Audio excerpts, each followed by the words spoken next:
replace the distributed loading by a concentrated load, we need to calculate two quantities. First is the magnitude of the concentrated load, which is equal to the integral of loading intensity times the dx, or it must be the area under the curve, and the location of this force, which equals to the ratio between the integral of x times dA divided by the integral of dA, which is the area. When the load intensity has a uniform distribution, in other words, if the loading distribution is a rectangular shape, then the resultant force equals to the area of the rectangle, and the location of it is half of L, which passes through the centroid of the geometry.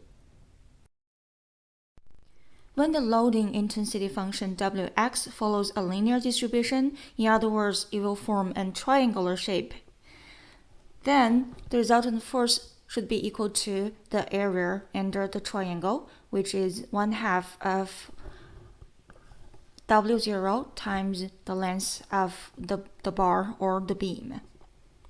And the location of this FR should be passing through the centroid of the triangle, or the geometry center of the triangle, which is 1/3 the distance from the base, where the base is the axis indicating the loading intensity, or parallel to the loading intensity. Let's see one example. Determine the magnitude and location of the equivalent resultant force acting on the shaft. And length of the shaft is 2 meters, and the loading intensity is defined by the function 60 times x squared. So the loading intensity is the function of x and is not a linear distribution. So we need to apply the integral method to find the force and the location of the force. First, let's take a look at the differential force dF or dA. We know that dF should be equal to the differential area dA, and the dA here is given, which will be the loading intensity. Wx is a function of x times the differential length dx. Then we can replace the Wx with the function of x, so it will be 60 times x squared, then times dx. Now the resultant force, or the overall force exerted on this shaft, would be the integration of dA over the entire area, and that means we're going to integral over the entire length of this shaft from 0 meter to the length of this shaft, which is 2 meters. And the integration part is 60 times x squared dx, and which will give us 60 times 3 x cubed over 3 from 0 to 2. And take one more step, this will be 60 times 3 over 2 to the power of 3 minus 3 over 0. Well, that will be 0, right? So the final answer is 160 Newton. So this is the resultant force. That means we need to use a force of 160 Newton to replace the distributed load. And next, let's find the location x bar. So here I just draw this sketch over here, so we know we are looking for this one single concentrated load to replace the distributed load. So now we already figured out this magnitude of the force, which is 160 Newton, and now we need to know the location, and we use x bar to indicate the location of this force. And this force Fr should have the same moment about point O as the distributed load, and we already have the formula to calculate x bar, which is the integration of x times dA this is the differential, x times dA is the differential moment. Integration of that will be the resultant moment by the distributed load, and divided by this Fr, which is dA. Both of them will be over the entire area for now, since our differential element is dA instead of dx. So next, we're going to replace dA by dx. So the integration will be over the entire length. So x will still be x. dA is, we already find that at the beginning. So that's dA. Going to plug that in, which is 60 times x squared times dx. So integral over the length from 0 to 2. For the integration of dA is actually Fr. We already did that, which is 160 Newton. Okay, so this will be 60 times 4 x to the power 4 over 4 times 60, and from 0 to 2 divided by 160. Do a little bit more of the simplification, and then do the calculation. And the final answer will be 1.5 meter. So x bar is 1.5 meter, which means that the location of this concentrated load should be 1.5 meter from the point O, the left end of this shaft. And this problem is solved.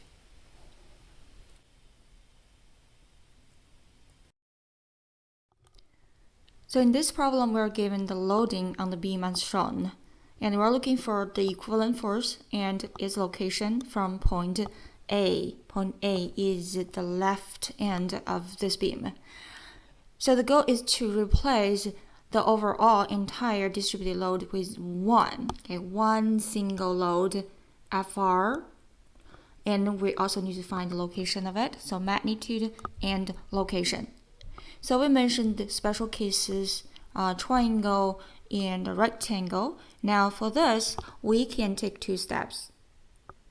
We can replace this triangle with one force and replace this rectangular distributed load with another force, and then from those 2 forces, let's call them Fr1 and Fr2, then reduce Fr1 and Fr2 further to one force Fr. So this Fr will have the same effect as the other 2 Frs. Okay, so the approach here will be the distributed loading can be divided into 2 parts, and we're going to find Fr1, Fr2 separately. The overall Fr should have the same magnitude, or should be the sum of Fr1 and Fr2, and also it has the same moment about point A as the overall moment created by Fr1 and Fr2. So let's take a look at how to solve this problem following the approaches. Well, first let's take a look at this triangle. And for this triangle, the loading, the height of this base is 150. So that means the base of this triangle is 150 and the length is 6.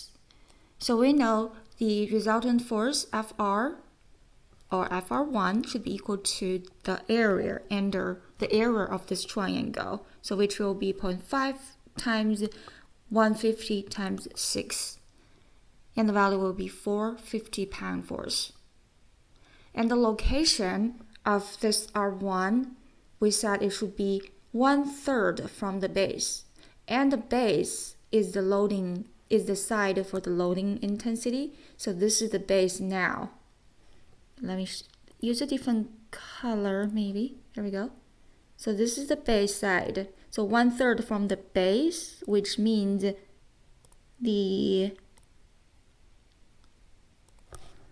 it's 2 meters from the base.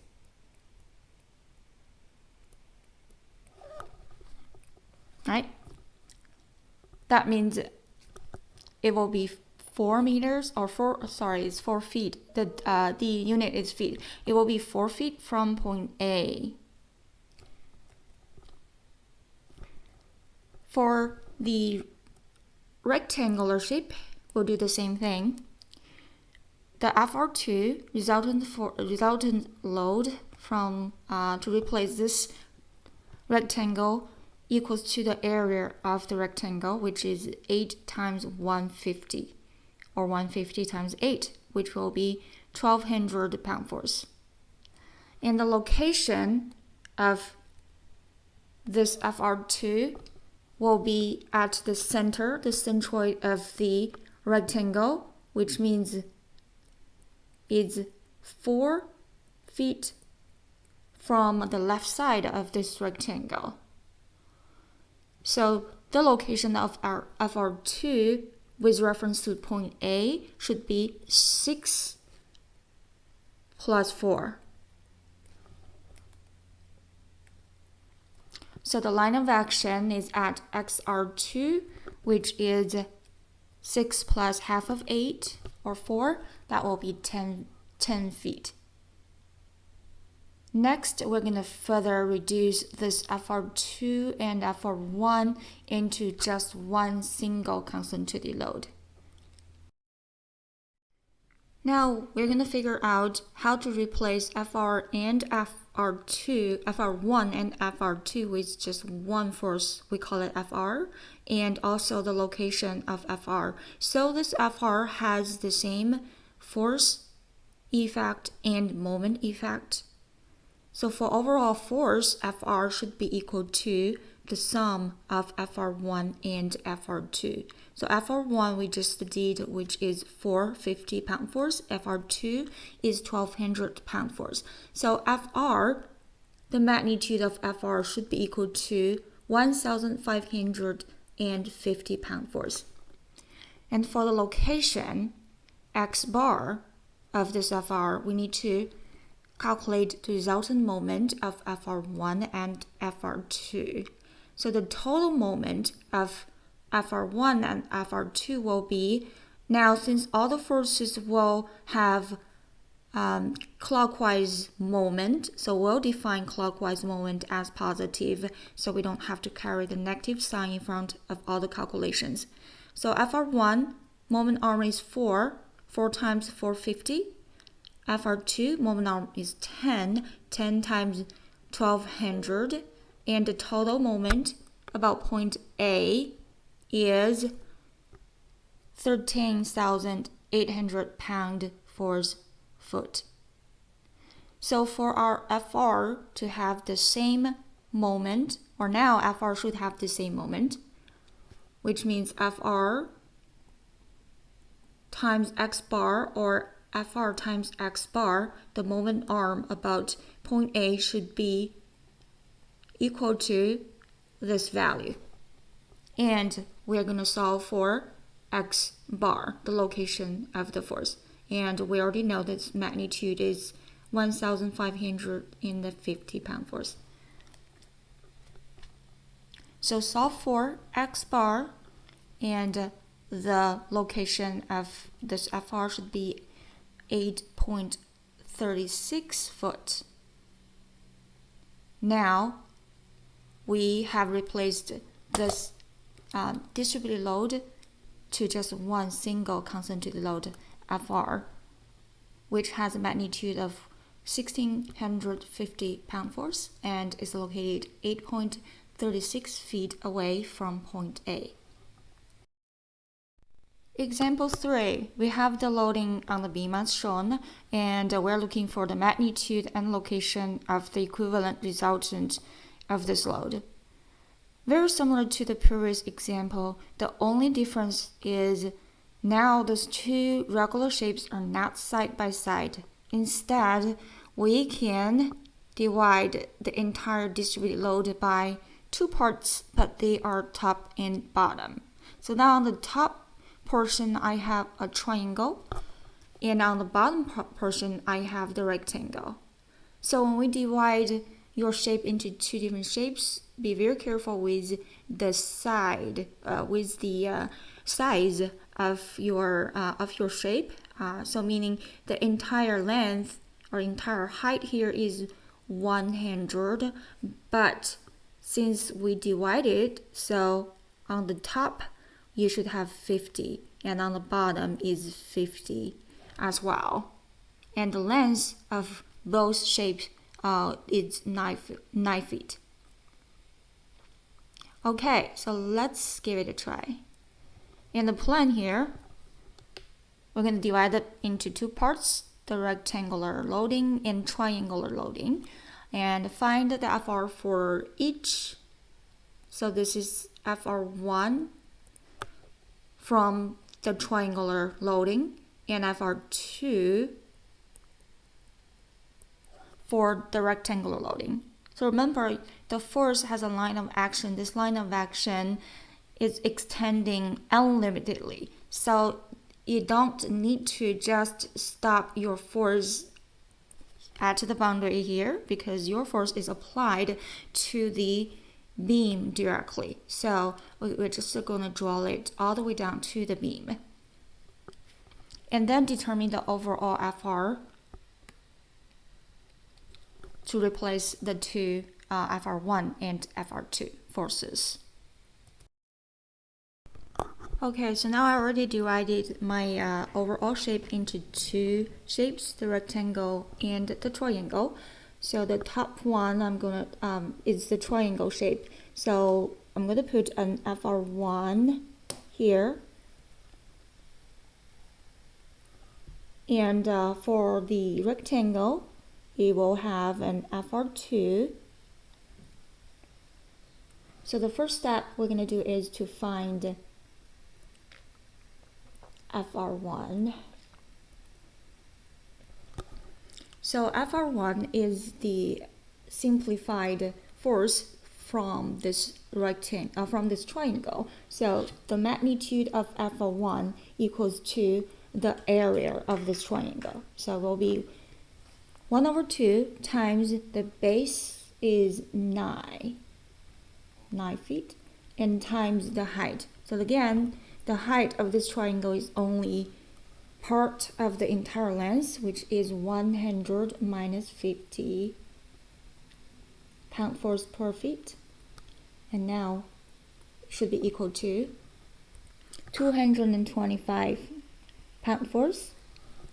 And the location of it, since it's a triangle, will be 1/3 from the base.